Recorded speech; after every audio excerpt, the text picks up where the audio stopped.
الله أكبر الله أكبر. أشهد أن لا إله إلا الله. أشهد أن محمد رسول الله. حي على الصلاة. حي على الفلاح. قد قامت الصلاة. قد قامت الصلاة. الله أكبر الله أكبر. لا إله إلا الله.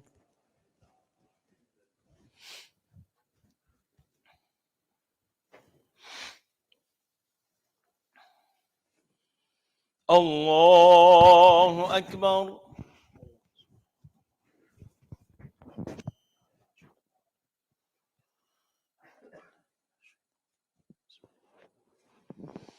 الحمد لله رب العالمين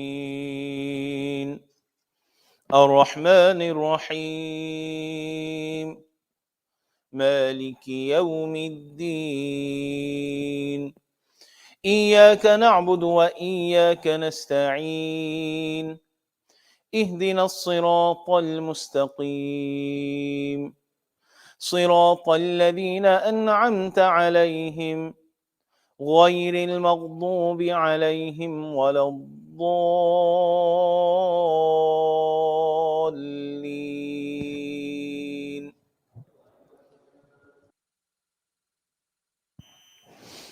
قل الحمد لله وسلام على عباده الذين اصطفى الله خير أما يشركون أمن خلق السماوات والأرض وأنزل لكم من السماء ماء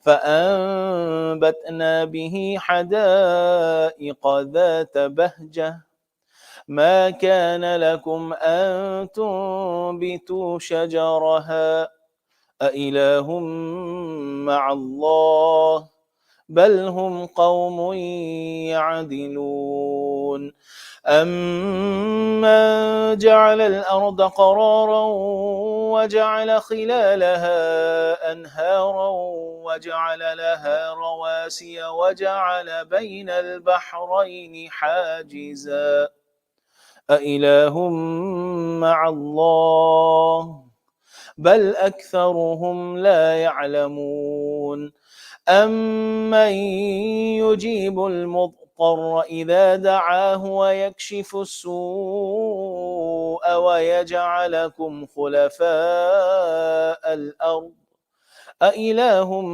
مع الله قليلا ما تذكرون أمن يهديكم في ظلمات البر والبحر ومن يرسل الرياح بشرا بين يدي رحمته أإله مع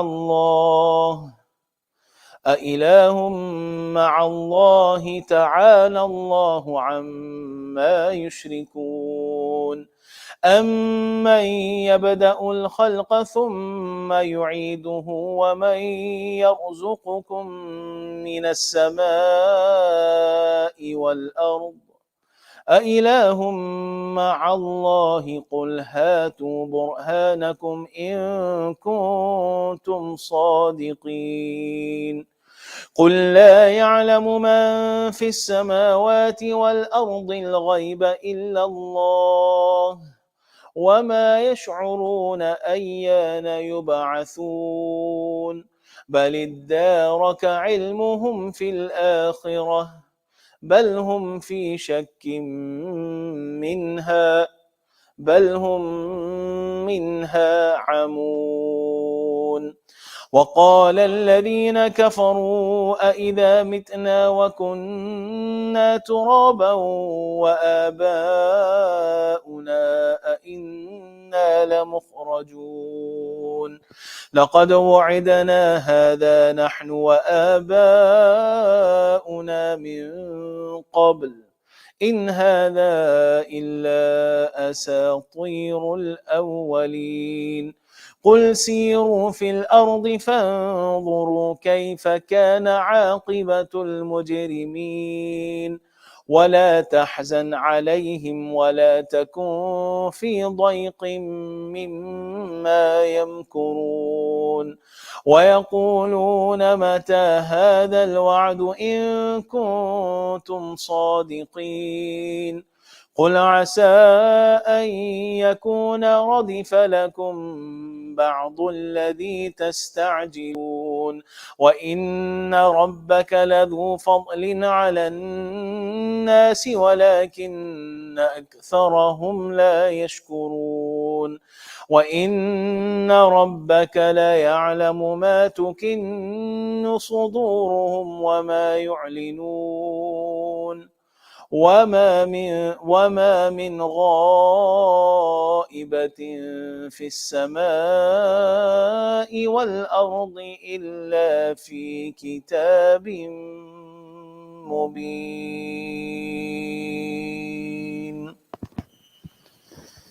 الله أكبر.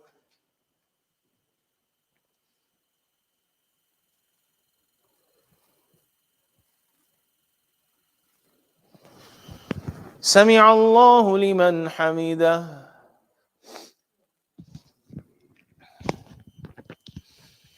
الله أكبر.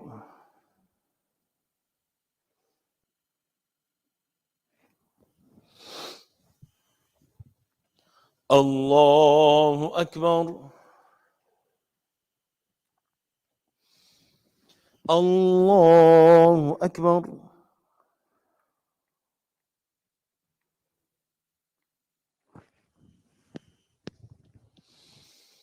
الله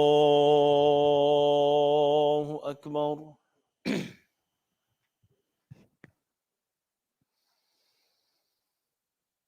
الحمد لله رب العالمين الرحمن الرحيم مالك يوم الدين إياك نعبد وإياك نستعين اهدنا الصراط المستقيم صراط الذين أنعمت عليهم غير المغضوب عليهم ولا الضالين.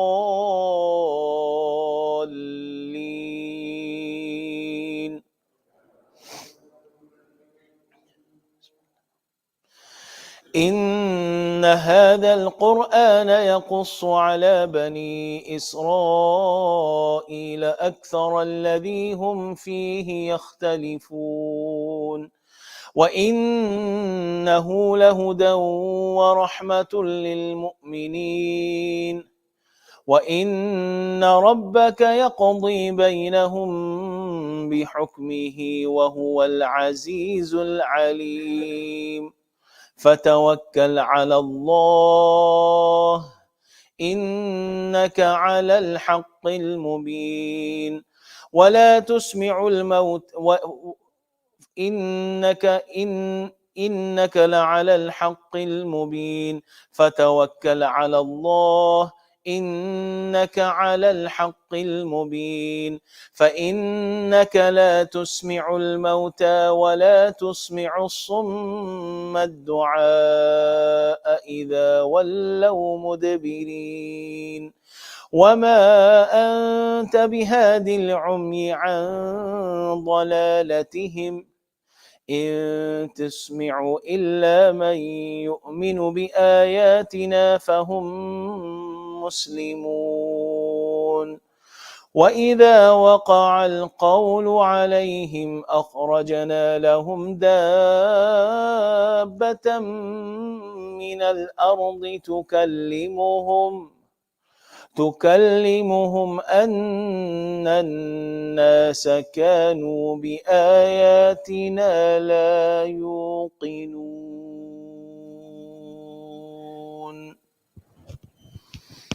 الله أكبر.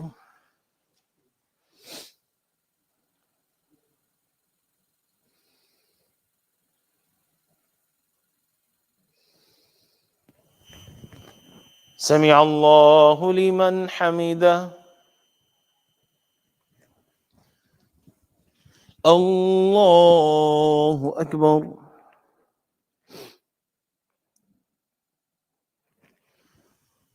الله أكبر الله أكبر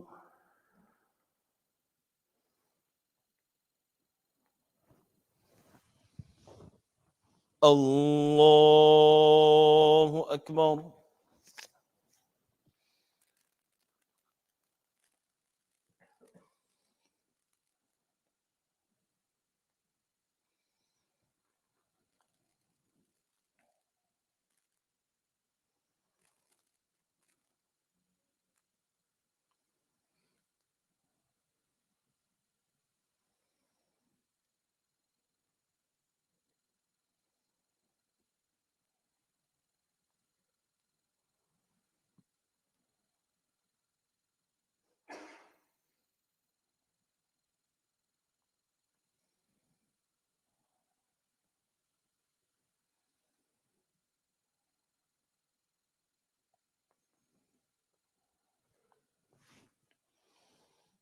السلام عليكم ورحمة الله السلام عليكم ورحمة الله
Assalamu alaikum wa rahmatullahi wa barakatuh.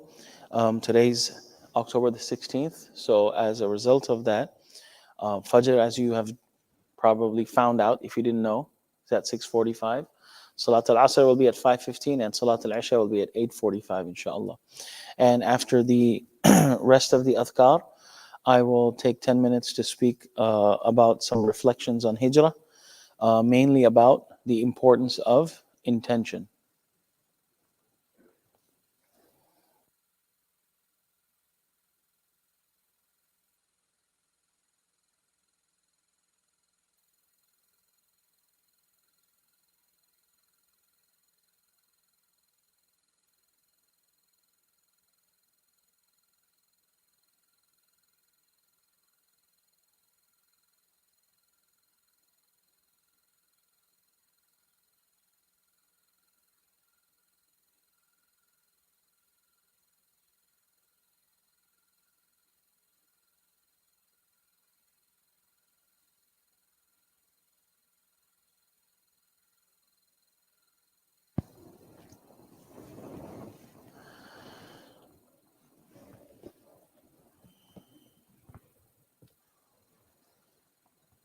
Assalamu alaikum wa rahmatullahi wa barakatuh.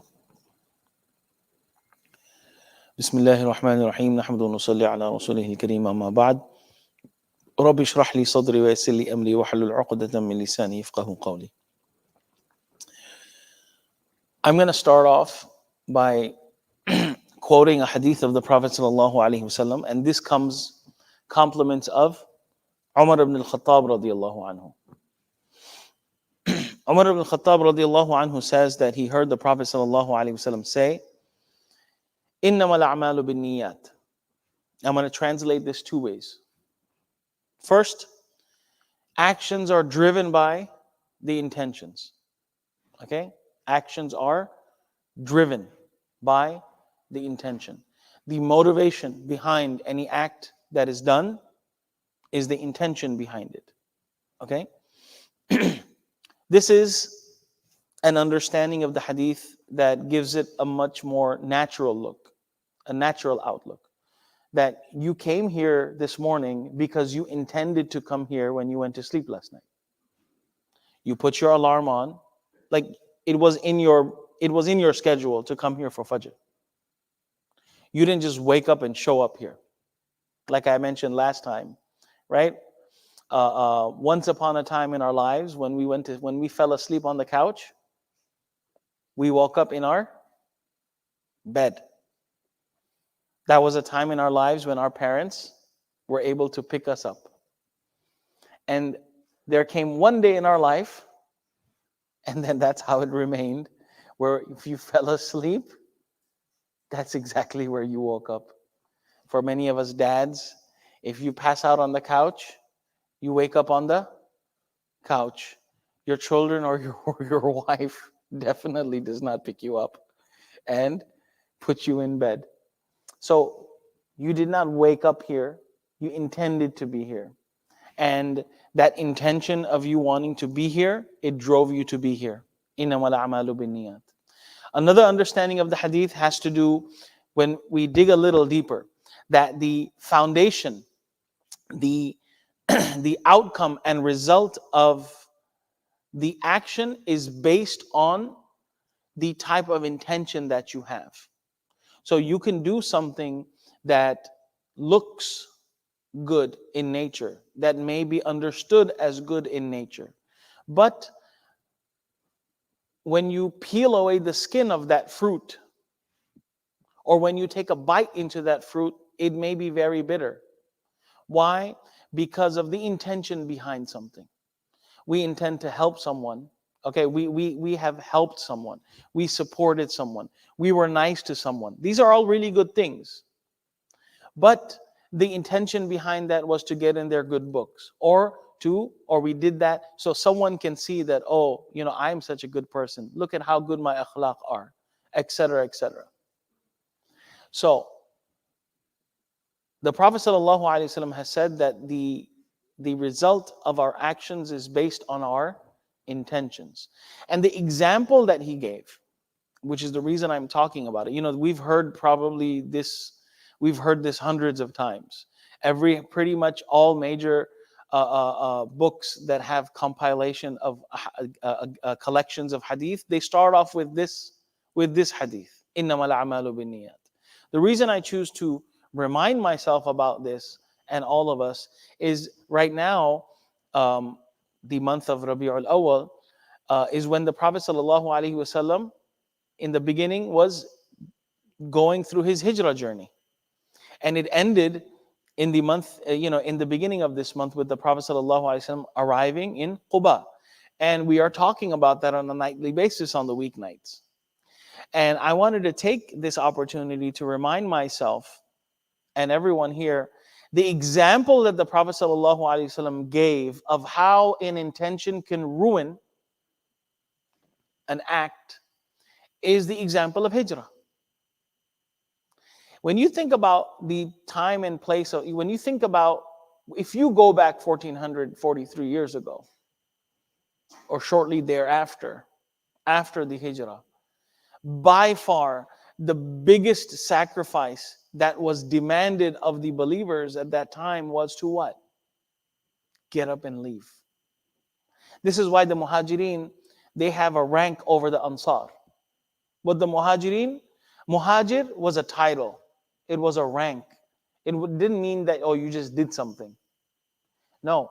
Why? Because what did hijrah mean? Hijrah is not like how when we decide to move. How many of us moved to Dallas? We didn't just get up and go.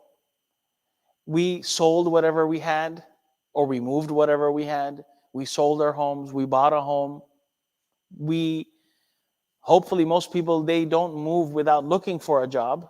They find a job and then they move. So, there is anxiety involved. There is some doubt involved. We're anxious when we move to a new place, but nonetheless, we make some type of arrangements, okay? The Sahaba, what was the command? That, hey, after that Hajj time was over, the Prophet ﷺ said, all right, Time to leave. And the Sahaba, majority of the Sahaba, they had to leave in the middle of the night. And they could only pack whatever came in their carry-on. And what I mean by carry-on, whatever their animal could carry on them. Many of them walked. So, and not a lot of them had family or tribesmen that they could trust that, hey, you know what? I'm heading out to Makkah, so please take care of my stuff. A lot of them did not have relatives who supported their cause. Even the Prophet ﷺ's own house, the Prophet ﷺ's house that he lived in for 28 years, 25 of them with Khadija, was confiscated by his own cousin, the son of Abu Lahab. And the Prophet ﷺ never got it back. Never took it back. Even after Fath Makkah, it was gone. He confiscated it. They lost their stuff. That's why when the Battle of Badr, when the Prophet ﷺ went to go ambush the caravan of Abu Sufyan, this ambush wasn't for like, okay, let's loot them or let's raid them so that we can get some. No, it was their stuff that was going to Syria to be sold to fund the attack that would happen sometime later on Medina. We can't let this happen. We can't let this pass by. Let's get our stuff back. So hijrah was a huge sacrifice. And Umar radiallahu anhu is the only name that is given where he stood up and said, hey, Assalamu alaikum, excuse me, brothers. He made an announcement in the haram, I'm going to Makkah. I'm going to Medina. And if you want to have a wife behind you that cries over you, if you want to leave a widow in your family, if you want to leave an orphan in your family, if you want to leave any family member who's going to cry over your death, catch me outside. Try to stop me. No one bothered. It's not like he killed someone on the way out. No one bothered. They're like, you know what? We can't mess with Umar, who's the narrator of this hadith. Hijrah was such a huge sacrifice that was held in the utmost highest regard in the eyes of Allah subhanahu wa ta'ala. It was the ultimate sacrifice. And we are learning about and we know about the hijrah of the Prophet sallallahu alaihi wasallam, under what circumstances and how he hustled out of Makkah and tried to get to Medina safely. This was the case with everyone. Suhaib al-Rumi, he had to sign off all of his wealth. Suhaib al-Rumi, he was a governor in Iraq. And the Byzantines and the Persians, they fought. So the Byzantines had the upper hand and he got taken as a captive and he went back to Asham. Okay? He was originally a Persian who lived in the Byzantines. Okay? And he picked up their language. And then he found his way being sold and he ended up in Makkah. They called him the Rumi because he spoke their language, the language of his captors.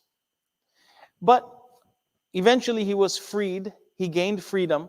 Abu Bakr radiallahu anhu, he spent majority of his wealth and his earnings to free the captive slaves, the slaves who became Muslim. He was freed. He started his own business. He had experience. He had traveled around. And he became very wealthy. And on his way out, he was actually caught. He was caught by some mushrikeen. They'd be like, hey, kidhar ja raha hai? Where are you going? And he basically negotiated with them. He's like, listen, I'm going to tell you where I hid. So he didn't just walk away from his wealth. He hid his wealth. He figured, okay, you know what? Let me bury it somewhere. He buried his wealth, his gold, whatever it was. He buried it. X marks the spot. He told them, if I tell you where my wealth is, will you leave me alone and let me go to Medina? And they said, yeah, sure. I mean, what are we going to get by catching this guy? We'll get some wealth instead. And when the Prophet ﷺ heard about this, he said that you have indeed, like you have profited. Like you made a really good deal, Suhaib. You made a really good deal, Suhaib. So these are the circumstances that the Sahaba had to go through in order to get to Medina, including the Prophet sallallahu alaihi wasallam. And the Prophet sallallahu alaihi wasallam put that act on the line. Like even something as significant as that, and as painful and as pressing as that, something that was as demanding as hijrah could be dissolved because of the wrong intention. فَمَنْ كَانَتْ هِجْرَتُهُ إِلَى اللَّهِ وَرَسُولِهِ, whoever's migration was towards Allah and His Prophet, فَهِجْرَتُهُ إِلَى اللَّهِ وَرَسُولِهِ. In other words, if you left all that, if you did all that, you endured all that just to please Allah and just to follow the command of the Prophet sallallahu alaihi wasallam, then congratulations. But if you went through that entire ordeal and fiasco and sacrificed everything and lost everything, and it came into your mind and heart that, you know what? Yeah, forget Makkah. Because in order to make good money in Makkah, you had to have good money in Makkah.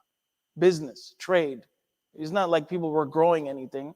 You either were a businessman or you were either a shepherd or some type of median labor. But in Medina, there's opportunity. Agriculture, right? Agriculture was big. Who lived in Medina? The descendants of Yusuf alayhi salam. He taught his people how to grow stuff. The Jews knew how to grow stuff, and they grew stuff. And Medina was very fertile. Hey, you know what?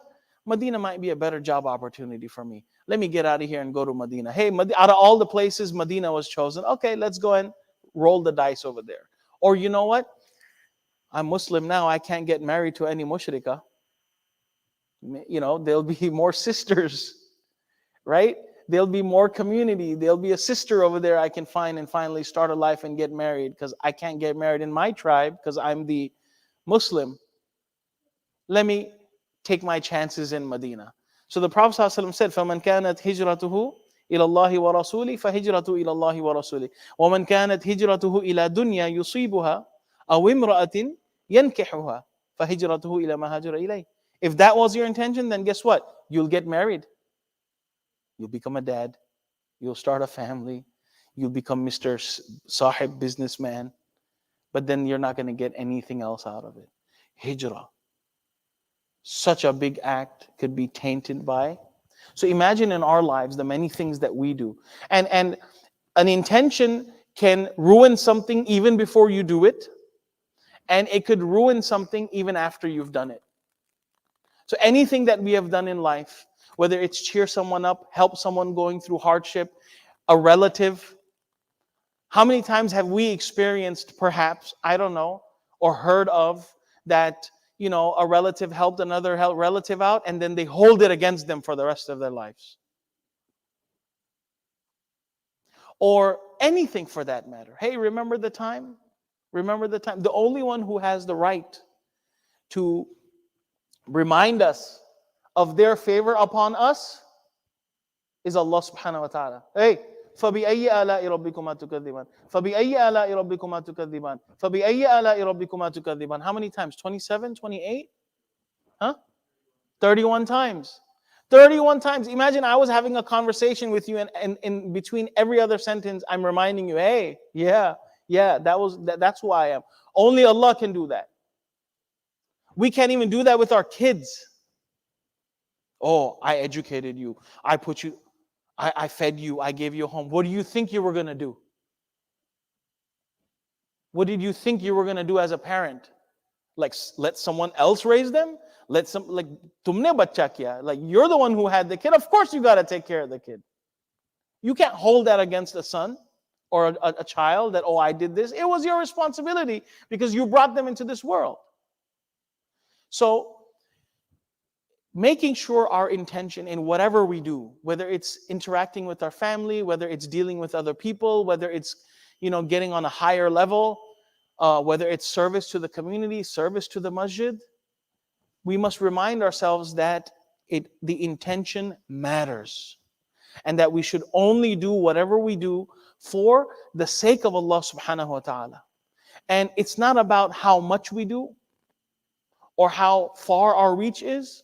It's about the how pure and how sincere the intention is behind it.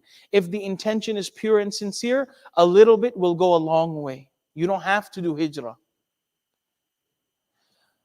And if the intention is not sincere, not pure, then even something like hijrah, something like hajj, something like freeing slaves, feeding the poor, all of that, not only will it be void of reward, but it will be thrown on our heads. It will actually go on the other side. And it's called the shirk junior. Shirk junior. Oh yeah? You did that to make Umar Bhai happy? Jao Umar Bhai ke paas. Go get a pat on the back from him on the day of judgment. What is Umar Bhai gonna do? Oh, ye aa gaya haath mein. Yeah, I remember you said that stupid thing to me. My heart, you hurt my feelings. You think anyone's gonna forget? No one's gonna forget anything. We're gonna all be like our wives on the day of judgment. Koi kuch nahi bhulta. Right? They don't forget. Married men, right? My wife's not watching and it's not being recorded, right? You're recording it? Okay, wait, she's not going to watch it, right? Aurat kabhi kuch nahi bhulti, right? No one's going to forget anything on the day of judgment. They're going to come after us. يَوْمَ يَفِرُّ الْمَرْءُ مِنْ أَخِيهِ. When a person is going to run away from their brother. Why is someone going to run away from their brother? Because if my brother sees me, he's going to grab me. Wa ummihi wa abi. Hey, mom and dad. There's going to be no hey, mom and dad. Wa sahibatihi wa bani. The wife and the child. No one is going to, you're not going to try to lock eyes with someone you owe money to, are you? Huh? If I owe you money, if I see you at the masjid, what, you think I'm going to go out of my way to say salam to you? I'm going to avoid you. Like some people avoid some people. Even today. Right? Brother, pledge. Imagine if Afroz Bhai like, Amjad Bhai, where's the pledge? You got to fulfill the pledge. What's going to happen after a little while if you don't fulfill the pledge? You're not going to pray here, you're going to pray there. That's what's going to happen on the day of judgment. So we ask Allah subhanahu wa ta'ala to allow us to renew our intentions and refine our intentions and be genuine and true to Allah subhanahu wa ta'ala in our intentions, and allow us to do those things that are accepted by Allah subhanahu wa ta'ala, and that Allah subhanahu wa ta'ala is happy with us on the day of judgment, and we are also happy to see the reward of our deeds on the day of judgment. Wa akhiru da'wana alhamdulillahi rabbil alameen. I said 10 minutes, but it went 17. Imam Sahib never stay on time. Yeah.